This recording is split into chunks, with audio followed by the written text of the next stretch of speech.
Hi everyone! Today I'm going to show you how easy it is to transform this inexpensive IKEA table and make it into more upscale pieces of furniture. This video is sponsored by Squarespace, an all-in-one platform to make beautiful websites. When I was redecorating my living room a while back, I needed to find a coffee table that could also double as an ottoman, or an ottoman that could also double as a coffee table.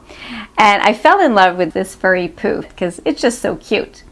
But at $350, I just couldn't afford it. So I decided to repurpose this IKEA table to make my own version.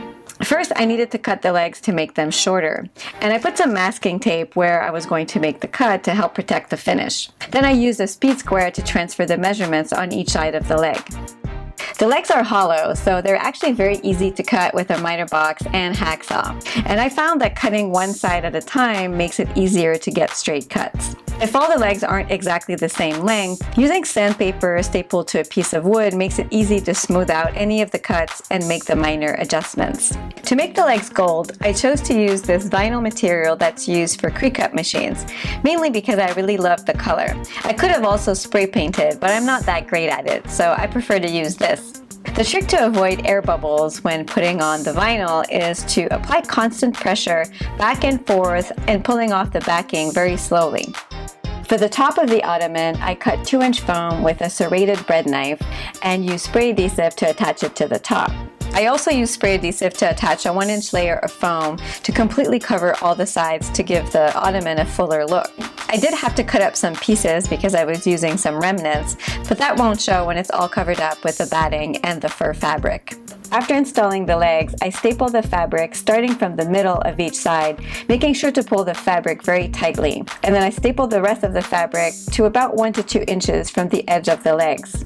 To work around the legs, I cut the fabric at the corner right up to the leg, and then I trimmed off some of the excess fabric on the sides, which then made it possible to tuck the fabric and pull it around the legs and then staple it in place. It was a bit messy, but it did the trick. I'll have a list of all the materials that I used in the description below. The total came out to about $50, a lot less than the $350 for the inspiration poof. And I absolutely love the way it turned out.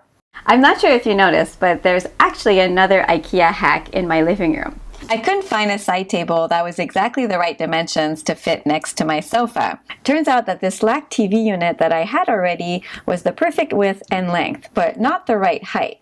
I had already modified it by attaching the top of a second TV unit to the bottom using liquid nails. So to make it taller, I did the same thing that I did to the nightstands in my bedroom, which was to cut the second set of legs to be about 4 inches tall. The tricky part is to get all 4 legs to line up with the corners. And with the TV stands, I ended up having some more noticeable gaps. So I just used some white caulking to fill them up.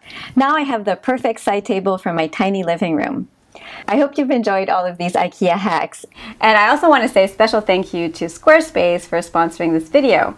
I've been thinking about redoing my website for a while now, and when Squarespace approached me for this sponsorship, I looked into what they do, and I really love how easy it is to get started. They have an all-in-one platform where everything is in one place and you don't need to know any coding or programming to use it. And they also have a ton of award-winning templates to choose from. So whether you have a restaurant or you're an artist, you'll find one that works for you. So if you want to start your free trial and get 10% off, go to squarespace.com/engineeryourspace. Thanks for watching, and don't forget to subscribe to my channel so you don't miss any of my upcoming videos. And if you want to know what I'm up to day to day, follow me on Instagram. See you next time.